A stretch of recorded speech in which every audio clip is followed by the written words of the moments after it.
안녕하세요. 성서와 함께 시간입니다. 저는 여러분과 늘 함께하는 광주 다일교회 김우신 목사입니다. 구약을 마쳤습니다. 신구약 중간기까지 했으니까요. 이제 신약에 들어갈 준비가 된 것이죠. 저희는 매일 아침 데일리 브레드를 통해서 8시에 성경 묵상들을 보내고 있거든요. 오늘로써 말라기 마지막을 보냈습니다. 그리고 그 데일리 브레드에 함께 참여하는 벗들에게 이런 작은 글을 제가 보내드렸어요. 구약을 마치는 느낌을 담은 글인데요. 한번 여러분에게도 제가 소개해 드릴게요. 오늘로 구약을 마쳤습니다. 옛 언약의 큰 산을 넘어 새 언약의 새로운 산행을 시작합니다. 성경 묵상은 읽어냈다, 다 읽었다는 등산의 환호보다는 하나님의 품으로 들어가 주님의 숨결과 그 맥박 소리를 듣는 입산의 기쁨입니다. 그래서 겸허한 모습과 마음으로 서둘거나 쓱 지나치지 않고 한 줄 한 줄 말씀에 담긴 의미를 더 깊이 알기 위해 정성으로 다가가야 합니다.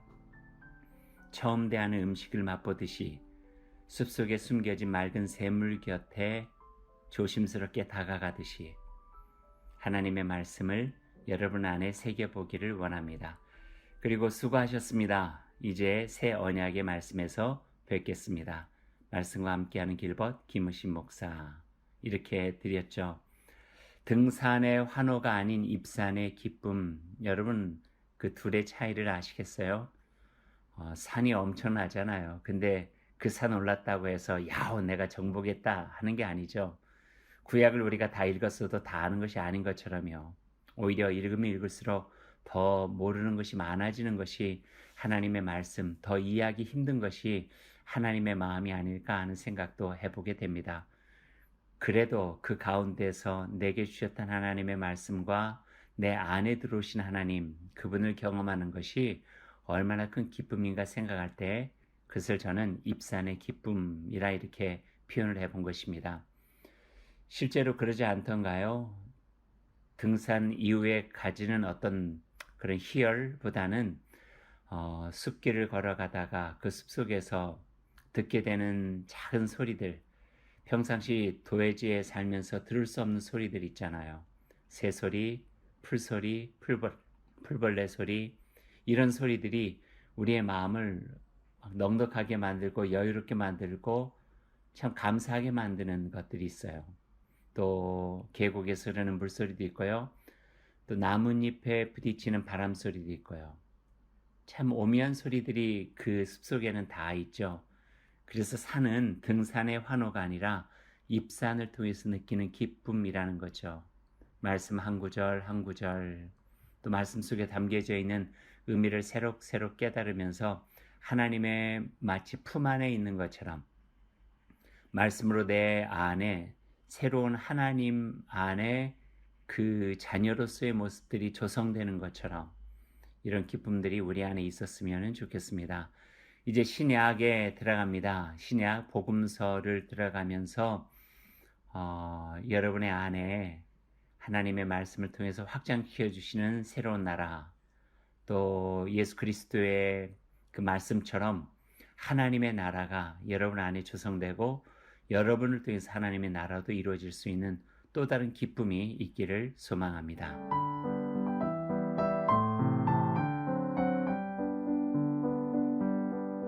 복음서를 시작하면서 오늘은 또 하나의 인트로를 하고 싶습니다. 정말 최근 몇 년 동안에 제가 읽은 책 중에서 이보다 더 좋은 책이 없겠다 생각할 정도로 제가 꽂혔던 책인데요. 주일 설교 시간에도 한번 소개했던 가문비 나무의 노래라고 하는 책입니다. 이 책에 이렇게 중간에 있습니다. 정신의 광합성이라고 하는 주제를 가지고 짧은 글이 있는데요. 그 글을 제가 한번 읽어드릴게요. 나무의 잎은 하나하나가 다 공장입니다. 그 공장에서 보이지 않는 빛이 생명 에너지로 바뀝니다. 이것이 바로 광합성이지요. 대기 중에 보이지 않게 존재하던 탄소는 광합성을 통해 눈에 보이는 물질이 됩니다. 이렇게 태양 에너지는 삶 속에 스며들고 생명이 됩니다. 하나님이 우리에게 빛을 비출 때 우리 안에서도 정신의 광합성이 일어납니다. 그것은 하나님의 빛이 우리 안에서 구체적인 삶으로 변하는 거룩한 과정입니다. 그러나 하나님은 우리에게 억지로 빛을 비추지 않습니다. 하나님의 영은 우리의 뜻을 존중합니다. 받아들일 마음이 있는지 묻고 우리 내면의 대답에 귀 기울입니다. 우리가 어둠 속에서 마음을 닫고 있으면 억지로 강요하지 않습니다. 반대로 받아들이고자 마음을 여는 사람은 나뭇잎을 펼치고 빛을 향해 나아갈 나무처럼 생명을 펼치게 됩니다. 어떻게 들으셨어요? 정신의 광합성, 영혼의 광합성. 하나님은 우리에게 억지로 빛을 비추어서 강요하지 않죠. 하나님의 밝은 빛을 우리 마음속에 받고자 원하면 나뭇잎을 펼치고 자연스럽게 주님을 향하여 열면 주님은 우리에게 생명의 기운, 따뜻한 에너지를 통하여서 우리 삶 가운데 계신다. 이런 말씀입니다. 그리고 영혼과 정신의 광합성이 되어진 우리의 삶은 우리의 실천적 삶으로 나타나게 되고요. 우리의 말 한마디, 또 우리 행동 하나하나, 우리 삶의 태도, 돈을 벌고 돈을 쓰고 어려운 사람 어떻게 대하고 난민에 대한 생각, 가난에 대한 생각, 정치적이고 경제적이고 사회적이고 숱한 갈등 속에서 우리의 마음을 어디에다 두고 살아가는가, 이런 모든 것과 연결이 되어진다 하는 말씀입니다. 이 말씀을 복음서전에 드리는 것은 이제 복음서에 들어가면은 보다 더 구체적인 삶을 우리가 보게 됩니다. 특별히 예수 그리스도의 가르침과 말씀, 그 삶이 일관성을 가지고 하나가 되거든요. 예수님은 말씀하신 대로 살으셨고 살아가시면서 말씀을 하셨고, 그래서 하늘과 땅이 하나가 되어지고 하나님과 인간이 하나가 되어진 그 사건이 바로 예수 그리스도 그분에게서 집약될 수 있다, 이렇게 표현할 수 있을 것 같습니다. 이제 이 말씀, 이 의미를 복음서를 통해서 우리가 마음을 한번 새겨보면 좋을 것 같습니다. 지난 에피소드에서 신구약 중간기를 했죠. 400년 동안. 거기에서는 알렉산더 이야기도 했고 심포지움, 또 김네지움도 이야기했고요. 또 4개의 왕조로 바뀌어가지고 셀류커스하고 프톨레미 왕조의 그 영역 싸움에 그 작은 나라 팔레스타인이 얼마나 고생하게 되었고 고통 속에 박해 속에 있었는가 하는 이야기도 나눴던 것 같아요. 알렉산더와 아리스토텔레스, 또 헬레니즘에 대한 이야기도 길진 않지만 짧게 여러분에게 드린 것 같고요. 그리고 신약의 배경이 되어졌던 에세네파, 바리새파, 그 다음에 사두개파, 열심당에 대한 이야기도 했고요. 사내들인 이야기도 했죠. 그래서 여러 가지 신약 성경 읽을 때에 우리가 알아야 될 기초적인 정보에 대한 이야기를 신구약 중간기를 통해서 여러분과 함께 나눴습니다. 이제 구약 그리고 400년의 신구약 중간기를 거쳐서 복음의 시대로 들어갑니다. 새롭습니다. 분위기가 완전히 달라졌어요. 내용도 전혀 달라지고요. 말씀드린 것처럼 단어 하나가 다 새롭습니다. 마치 우리가 역사를 BC와 AD로 나누잖아요. Before Christ, 그리고 After Domini, 예수 그리스도의 탄생 이전과 이후로 나누듯이 신약 성서에는 새로운 시대가 열려지는 듯한 느낌들을 우리가 보게 됩니다. 예수 그리스도를 중심으로 해서 앞과 뒤, 좌우가 갈리는 역사의 대전환을 우리의 복음서를 통해서 느끼게 되는 것이죠. 물론 제국의 시대도 달라졌어요. 바벨론과 페르시아 시대는요, 이제 구시대의 역사가 되어졌고요. 얼마 전에 있었던 헬라 알렉산더도 구시대가 되었어요. 지금은 로마 제국 시대예요. 가장 강력했던, 오랫동안 지속되어지면서 정말 지중해를 중심으로 해서 꽤 많은 영역 속에 자신의 강력한 세상적 힘을 확보해 나가고 발휘했던 로마 제국에 대한 이야기입니다. 사도행전과 서신서까지 계속되어지는 것이 바로 로마 제국인데요. 그래서 신약 성서를 하려면 로마 제국의 흥망과 연결이 되어져 있고, 또 다르게는 기독교의 전파가 로마 제국의 어떤 그 흥망과도 굉장히 깊게 연결되어져 있는 것들을 우리가 보게 됩니다. 이제 복음서 조금 더 들어가 보죠. 신약 성경 어떤 학자 말대로 하면은 제국의 역사 속에 하나님의 나라라는 새로운 움이 터오른 시대라 이렇게 표현을 하고 있습니다. 그냥 언 땅에 새로운 움이 싹이 터오르는 거예요. 그래서 예수 그리스도의 복음의 시작, 그렇게 마가복음은 표현하고 있죠. 터오르는 거죠. 복음의 움이 터오르고 하나님 나라의 움이 터오르고요. 지금까지 경험해보지 못했던 새롭게 신비한 일들이 시작된 시기가 바로 복음서의 시기고요. 특별히 여기에 메시아, 그리스도, 예수, 그분에게 집중하고 있는 내용입니다. 그리고 그분을 중심으로 인해서 이루어지는 하나님의 나라의 전반적인 모습들을 신약 성경은 우리들에게 보여주고 있습니다. 그러다 보니 읽고 있다 보면은요, 특별히 그 행간까지 읽으면은 그만큼 위험하고 치열하고 모든 것이 격동하는 시기가 바로 신약 성경의 시기였다. AD 1세기 이렇게 표현할 수 있을 것 같습니다. 그 가운데 하늘이 땅이 되고 하나님이 사람이 되고 모든 것에 새로운 의미가 부여되는 역설의 시대가 열리게 되어집니다. 역설 기억나시죠? paradox, 반전적인 것들이에요. 죽었지만 살았다. 작지만 크다. 모든 것이 다 사라졌지만 시작되어진다. 죽음을 통해서 부활이 일어나고요. 죽은 자가 살아나고요. 하나님이라고 하는 신이 가장 저주의 형태인 십자가에 달리고요. 그러니 세상적인 논리와 생각으로는 이해할 수가 없는 거죠. 그 역설적인 패러독스적인 그 요소들은요, 성서적 시각을 통해서만이 이해될 수 있고 그 안에 하나님께서 보여주시고자 하셨던 그 진리가 담겨져 있음을 우리가 알게 되어집니다. 겉이 딱딱하게 있었던 모든 것들이 다 무너져 내리고 속살처럼 알맹이가 드러나고 위선과 허식은 걷어지고 우리들이 미미하게 보았던 아주 작은 베들레헴이나 겨자씨, 오병이어, 십자가, 물 한 잔, 두 렙돈, 삭개오, 중풍병자, 귀신 들린 사람, 여인, 어린아이, 원수, 세상을 만드신 하나님의 진정한 마음으로 세상을 보는 예수 그리스도의 눈길이 모든 작은 것들을 새롭게 하고 크게 만들고 그 가운데서 만물이 새로워지고 그 만물 가운데 충만하게 하나님 나라를 채워가시는 놀라운 하나님의 그 섭리들을 발견하는 곳이 바로 복음서라는 말씀입니다.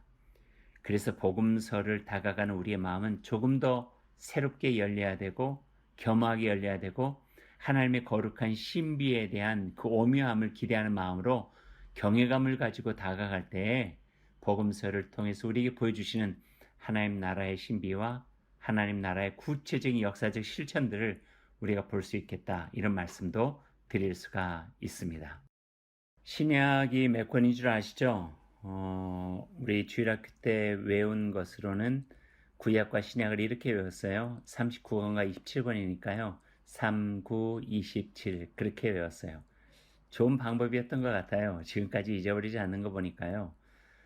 구약은 39권, 신약은 27권입니다. 27권의 신약은 복음서, 역사서, 서신서, 계시록 그렇게 이루어져 있죠. 구약이 오경, 역사서, 시가서, 예언서 이렇게 이루어져 있듯이 비슷한 그런 흐름으로 이루어져 있어요. 복음서는 4개예요. 그 중에 3개는 공관복음, 그러니까 같은 시각으로 보았다라고 하는 마음으로 그런 표현으로 공관복음이라고 하고요. 마태, 마가, 누가가 속하죠. 그리고 4번째 복음, 요한복음 이렇게 해서 4복음서라고 이야기를 하고 있습니다. 신학교에서 배우기에는요, 요한복음 매우 신학적이고 철학적이다 그렇게 배웠는데요. 읽다 보니까 그런 부분도 있지만 꼭 그렇지만은 않은 것 같아요. 마태, 마가, 누가보다 굉장히 세심하고 아주 뭐라 그럴까요? 그림을 그리듯이 그런 예술적 감각을 가지고 표현 하나하나가 굉장히 세심한 부분들을 우리가 보게 됩니다.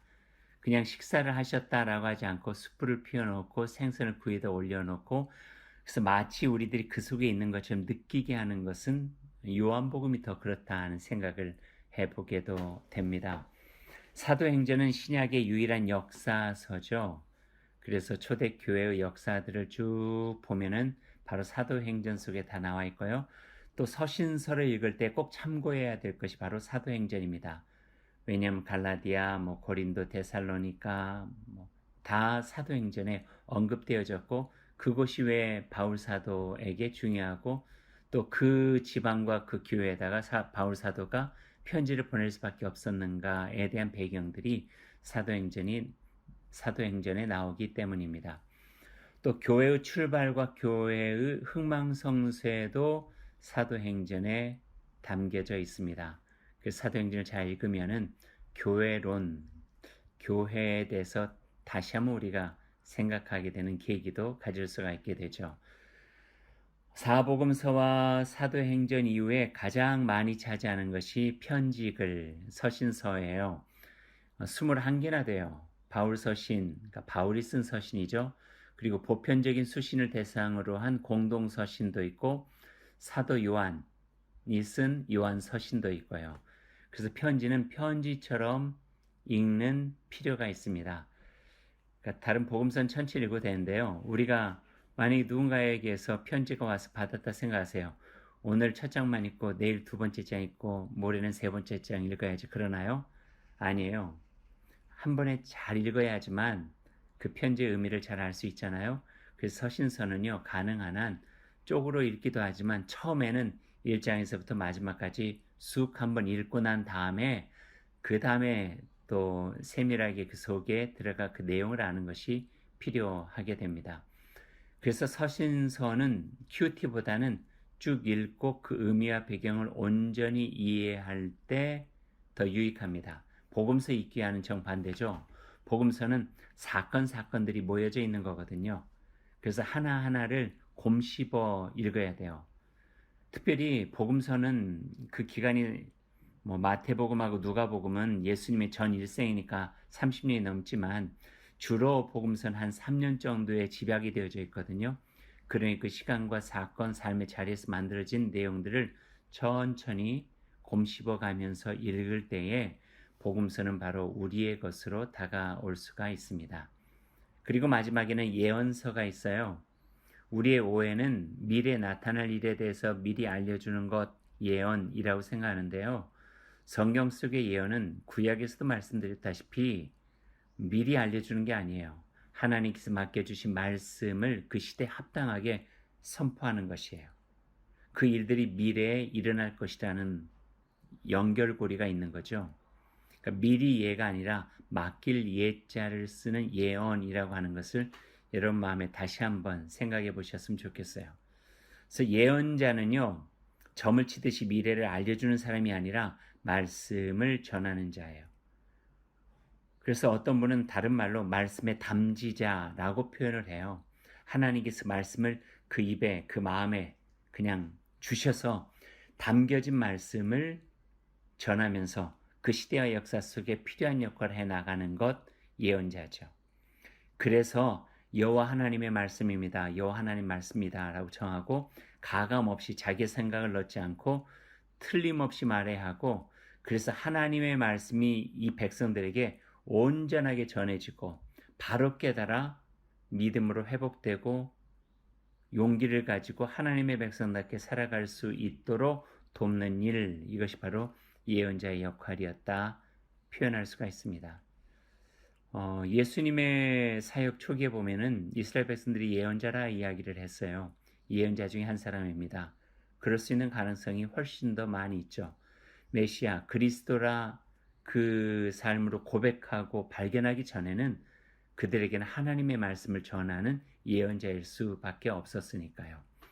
종교개혁자 루터나 깔뱅의 말을 이용하면 참 목자는 하나님의 말씀을 가감없이 말하고 전하는 이들이며 거짓 목자는 하나님의 말씀이 청중에 따라서 가감될 수 있는 이들이다. 이렇게 표현을 했어요. 그러니까 참 목자, 거짓 목자를 가지는 일이겠죠. 파송하신 하나님의 말씀, 파송자 중심인가 아니면 사용자, 듣는 사람의 귀에 좋게 사용자 중심인가. 가와 감, 어떤 것이 위험할까요? 덧붙이는 것이 위험할까요? 빼는 것이 위험할까요? 다 위험해요. 덧붙이는 것도 위험하고요. 빼는 것도 위험해요. 왜냐하면 온전하게 전해지지 않기 때문에 그렇죠. 그래서 이런 말씀이 맞을지 모르겠지만 성도의 은혜는 성도의 복은 하나님의 말씀을 온전히 전하는 목사를 만나는 것이요. 목사의 은혜는 그렇게 전함에도 불구하고 부담감 없이 그 말씀 앞에 진실되게 서려는 청중을 만나는 것이다. 제가 한 말은 아니고요. 어디에서 제가 읽었던 글입니다. 그래서 저 같은 사람은요, 하나님의 말씀을 온전히 전하려 해서 성도들이 저를 통해서 하나님을 온전하게 만나는 기쁨, 그래서 참 목자가 되는 것이 저의 마음이고요. 또 말씀을 듣는 이들, 우리 성도들은 이 말씀이 내 귀에 어떻게 들리느냐가 문제가 아니라 그 말씀 앞에 어떻게 들리든지 간에 하나님의 말씀이라 믿는 마음으로 진실되게 서려고 하는 것, 이것이 가장 소중한 자세라고 말씀 나눌 수 있을 것 같습니다.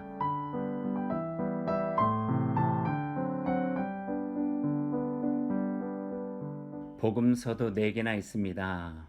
예전에 어떤 신학교에 걸려졌던 플랜카드의 글귀입니다. 복음서도 4개나 있습니다. 획일화되지 않고 다양한 모습을 통하여서 완성시켜 나가려고 하는 것이죠. 4개나 있어서 서로 조금은 이렇게 다른 내용들이 있기도 해요. 차이가 있기도 해요. 마태와 누가가 다르기도 하고 누가와 요한이 다르기도 하고요. 그것은 그것을 보는 시각일 거예요. 둘 중에 어떤 사람이 맞고 어떤 사람이 틀리는 게 아니라 보는 각도에 따라서 다르게 보았기 때문에 그것을 온전하게 만들면은 복음서가 증언하고 있는 예수 그리스도 그분의 가르침과 사역이 완성이 되어지는 거죠. 온전하게 보는 것, 이것이 중요하다는 말씀입니다. 약간의 차이가 있음에도 성경은 그 4개를 그대로 정경으로 채택했어요. 그 이유는 그 차이를 본질이 아니라고 보았고요.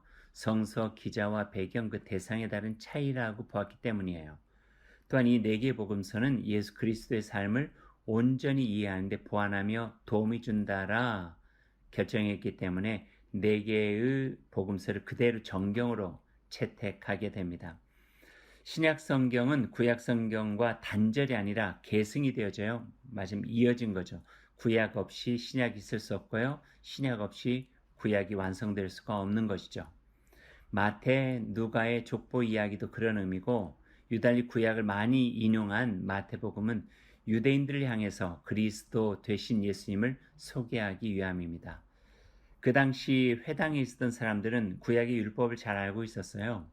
그래서 예수님의 사역, 예수님의 메시아됨, 예수님이 펼쳐가시고자 했던 하나님의 나라를 설명할 때 구약을 인용하지 않고 그들에게 설명하는 것은 불가능했기 때문에 그래요. 그들의 믿음 위에 바로 된 믿음을 세우고자 했던 부분이 있기 때문이죠. 성서 기자 중에 유일한 이방인이 있어요. 누구일까요? 마태, 마가, 누가, 요한? 정답은 누가입니다. 유일한 이방인이었어요. 사도 바울이 선교 여정 중에 만나서 제자가 됐던 이가 누가죠. 그리고 누가는 그 누가복음의 특징들이 있어요. 사도행전도 누가가 지었거든요. 자기가 과학자 또는 의사였어요. 그러다 보니까 삶의 자리에서 소외되고 어려운 사람들에 대한 관심이 되게 많아요. 그래서 누가복음 사도행전 쭉 읽다 보면 변두리 사람들, 어렵고 힘들고 가난한 사람들에 대한 관심이 많았고 그런 마음들이 누가복음에 고스란히 드러나 있는 것도 보게 됩니다. 특별히 또 한 가지는 그 바울 사도와 계속 곁에 있다 보니까 바울 사도가 하는 일이 받아들여지지 않는 거예요.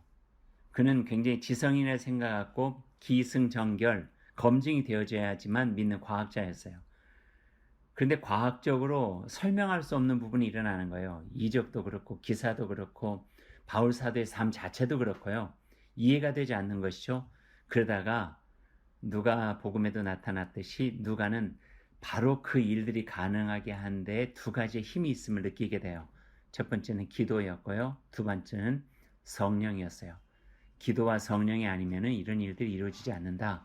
그래서 누가복음과 사도행전을 보면은 기도와 성령에 대해서 굉장히 소상하고 그 매개체로 초대교회를 시작하고 또 이루어가게 된 가장 큰 힘으로 소개하고 있는 것을 우리가 보게 됩니다. 마가복음은요, 처음 기록된 복음서답게 매우 담백해요. 16장밖에 되지 않거든요. 다른 데는 뭐 20장이 다 넘어가는데, 미사유구도 별로 없고 치장된 언어도 없고요. 16장에 예수 그리스도의 삶과 말씀을 간결하게 담아내고 있죠. 특징 하나 알려드릴까요? 길이에요, 길. 다 길을 걸어가시면서 하신 말씀. 그래서 유달리 걸어가시다 또는 길에서 이런 단어들이 마가복음에는 꽤 많이 나오는 것도 여러분이 읽다 보면 발견하실 수가 있습니다. 요한복음은 가장 심오하고 난해한 책으로 헬라적 사고와 유대적 사고를 제대로 이해하지 못하면 원래 의도와 상관없이 해석할 가능성이 크다. 먼저 말씀을 드리고요. 요한복음 1장 1절부터 그렇게 시작하죠. 로고스부터 시작하잖아요. 태초에 말씀이 계셨다. 로고스의 말씀이 하나님이고 하나님이 생명이고 빛이고 말씀이 육신되고 빛이 세상에 오셔서 모든 일을 구원하시니 그분이 예수 그리스도시다. 굉장히 논리적이고요. 헬라 철학적 사고들이 그 속에 들어가 있어요. 그러나 그 속에는 또 유대적인 사고도 담겨 있을 수밖에 없었어요. 그럴 수밖에 없었던 것은 요한복음이 사복음서 중에 제일 마지막에 쓰여졌고 또 요한 개인이 쓰기도 했지만 그 요한을 스스로 모신 요한의 신앙 공동체에서 집단적으로 만들어낸 책이 요한복음이라 이야기하고 있기 때문에 그런 속에 헬라적 정서 또 헬라 문화 속에서의 예수 그리스도를 믿는 것 그분에 대한 고백하는 것들이 요한복음에는 더 깊이 들어 있을 수밖에 없었다 하는 것이죠. 초월자이신 하나님의 역사와 삶에 임하시는 방법 초월자이신 하나님이 우리 역사 속에 임하신 방법 성육신인데요. 성육신을 조금 더 나눠보면 하나는 말씀 다바르라고 하고요. 또 하나는 지혜 호크마예요. 그래서 말씀과 지혜가 예수 그리스도 안에 집약되어져서 이 세상에 나타나고 있는 것 복음서를 통해서 요한복음을 통해서 우리가 볼 수 있는 묘미이기도 합니다. 복음서를 둘로 나눴어요. 오늘은 첫 번째 에피소드고요. 다음 주에 두 번째 에피소드를 여러분과 나누게 될 것입니다. 이렇게 해서 복음서를 향해 첫 걸음을 내딛었습니다. 이제 시작입니다. 녹음을 하는 날은 수요일이고요. 여러분에게 목요일 우리 복음서를 시작하는 날에 이 팟빵 에피소드를 들을 수 있게 될 텐데요. 잘 들어보시고 여러분이 복음서를 만나는 데 도움이 되셨으면 좋겠습니다. 말씀을 향해 신비한 여정 시작한 여러분 가운데 주의 은혜와 축복이 가득하기를 소망합니다. 지금까지 성서와 함께 저는 여러분과 함께하는 김우신 목사였습니다.